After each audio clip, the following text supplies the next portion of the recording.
Hello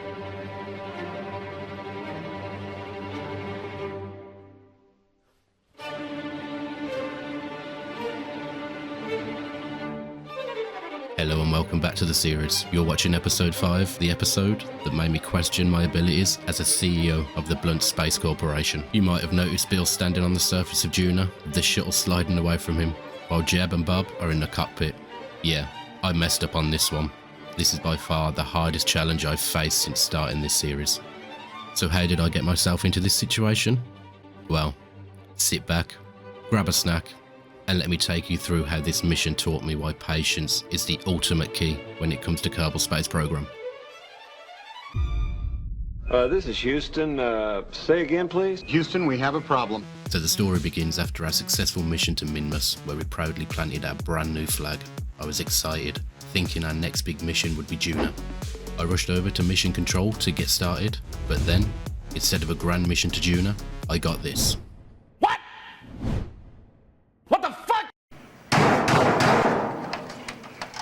So yeah, the Space Center wants me to do another rendezvous mission around Kerbin, which if you've been watching this series, you know I hate these sort of missions. But hey, little does the Space Center know, I have been practicing. I finally got on the hang of the maneuver, and this time I was ready to pull it off. It wasn't going to be pretty, but it would be enough to complete the contract. So I got right to work. So I built a rocket with a simple one-man command pod, topped with a docking port, and enough RCS propellant to get us all the way to Bop. I added a reaction wheel for sensitive control and packed in way too many batteries, probably doing more harm than good. And finally, we enclosed it all in a fairing and gave it a very appropriate name.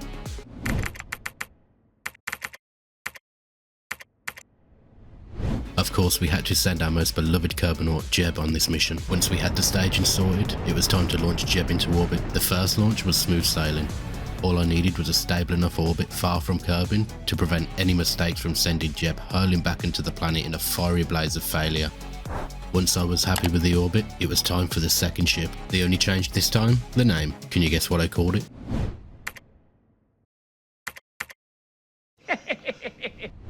Valentina would be our pilot for this one. It was about time she got out of the Space Center, especially since the last mission was way back in episode 2. So we launched Valentina and began working to get a close enough orbit to Jeb for the rendezvous. After a bit of tweaking, we got the encounter we needed. Now for the tricky part, syncing the speed and direction with the other vessel. And after a short while, we managed to get our meet up. I may have forgotten to check the speed of the ship I was controlling and narrowly avoided a head-on collision with the other ship, so I flipped the craft around and restarted the docking procedure, carefully inching closer this time with patience and small, precise adjustments. Patience is everything when it comes to the docking procedure. Eventually we soft-locked onto the other vessel, and after a little wiggle, we connected the two ships together. Mission accomplished. All that was left to do was transfer a Kerbal to the other ship, and we were done. After a quick upgrade to the tracking station, it was finally time to accept our long-awaited Duna mission. Or so I thought. No, God! No, God, please, no! No! No! No!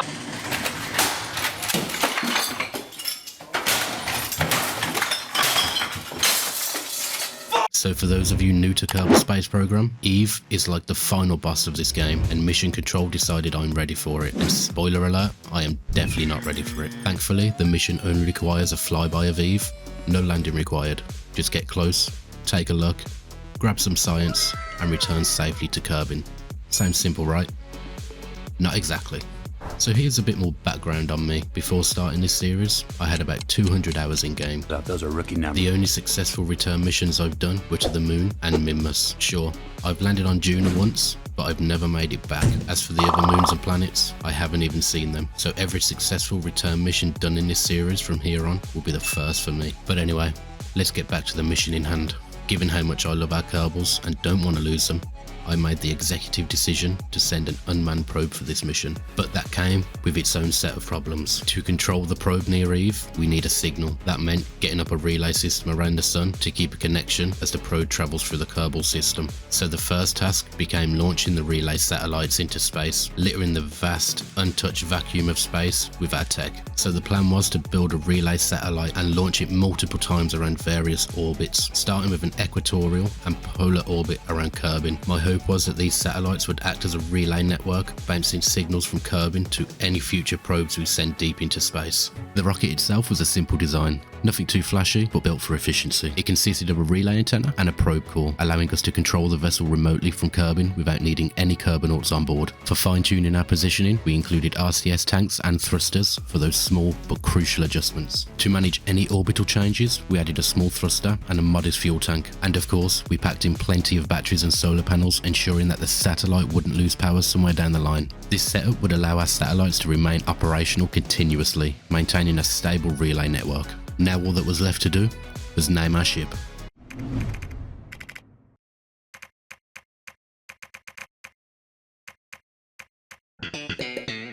So as we set up our relay network, I wanted to take a moment to thank you all for helping this channel reach over 100 subscribers. It may be a small number for some, but for me, it's a huge milestone, especially with my chaotic upload schedule. I genuinely appreciate each and every one of you for sticking around and being patient with me, and I really hope the videos are worth the wait. And as for this series, well, this series won't end until we unlock the entire tech tree and land on every moon and planet, and plant a flag. With my skill set, that means we're in for a long journey. If you do have any ideas, feel free to share them. I would love to include your suggestions. And now that our satellites were in position, it's time to build our vessel and head straight for Eve. So let's cue the montage.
Now, after that long, painstakingly tedious mission, it was finally time to head back to mission control. Would this be the moment we'd be waiting for? The long, anticipated Duna mission? Let's find out.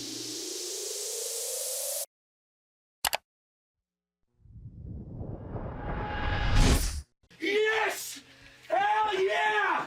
Hey, come on, baby! Come on! Yes! Come on! Ah! Yes! Finally, we had it. The Duna mission we'd been eagerly waiting for. It was time to visit the Mars-like planet up close and personal. Apart from a slight name change, this is the same rocket we used for our Eve flyby mission. We rolled it out to the launch pad and we waited for the optimal launch window. As soon as we were ready, the countdown began and we were off. Swift and smooth. The excitement was building, and with every kilometre we ascended, I could feel that familiar rush. Once we achieved orbit around Kerbin, it was time to break free from its pull and head deeper into the vastness of the Kerbal system. This was it. Duna was calling, and we answered. Breaking away from Kerbin, the next task was to line up a precise intercept with Duna. I wanted this one to be special, a real close encounter. I set up a manoeuvre that would practically slingshot us right past Duna before sending us back into orbit around the sun. This time, the aim was not just to fly by, but to truly feel the gravity of the red-orange planet as we swung by its captivating terrain.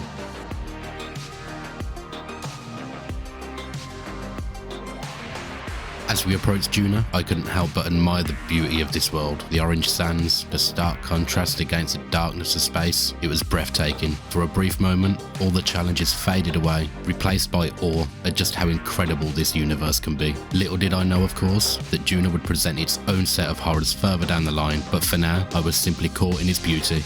And just like that, our encounter was over. It was time to return to Kerbin. I plotted our trajectory, adjusted for the right intercept, and off we went. Everything was going almost too well.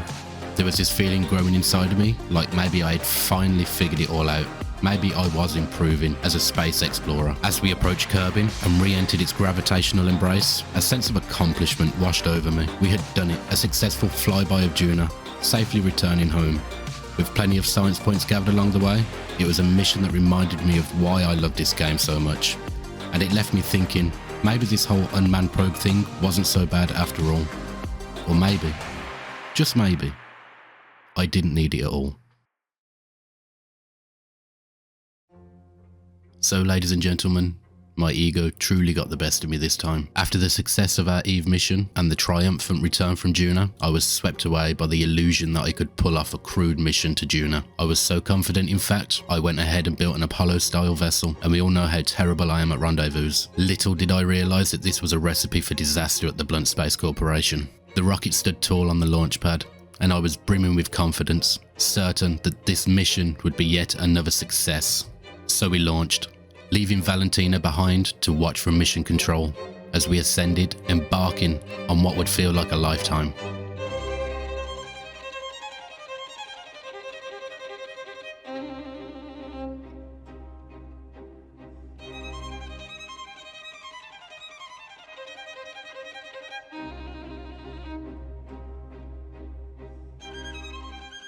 We made it into orbit and soon after plotted our course for Duna. The intercept came quickly and everything seemed to be going smoothly. Before I knew it, we were there, right at Duna's doorstep. The next step was to disengage from the main launcher and continue on with our Duna lander. After disconnecting from the main vessel and gaining orbit around Duna, my excitement quickly began to fade. Reality set in. We didn't have enough fuel for a return mission. We were already stuck here. Looking back, I should have stayed in orbit and waited for a rescue. But we didn't come this far just to turn back. We had to land on Duna. As we began our descent, a sense of danger filled the cockpit. Jeb, ever the professional, looked calm and focused, but I could feel the tension building. Entering Duna's atmosphere, our velocity was too high, so high that the solar panels were torn right off the craft. Jeb deployed the drogue chutes, but nothing happened. We were still too high, and we were plummeting towards the surface at an alarming rate. Each second felt like an eternity. I couldn't take it any longer. It was time to fire up the engines and slow the ship down before we smashed into Duna's surface. Using the last of our fuel to slow our descent was risky, but there was no other choice. Now all we could do was pray we had slowed down enough for a safe landing. The ship began to gain speed again, but then, finally, the parachutes deployed. They had to work. If not, this mission would end in disaster. We touched down hard but safe. The crew survived, but now they were stranded, with no way to get home. And as the CEO of the Blunt Space Corporation, it's up to me to make sure their rescue is swift and effective. But that, my friends, will have to wait for episode 6. For now, this is where we end things.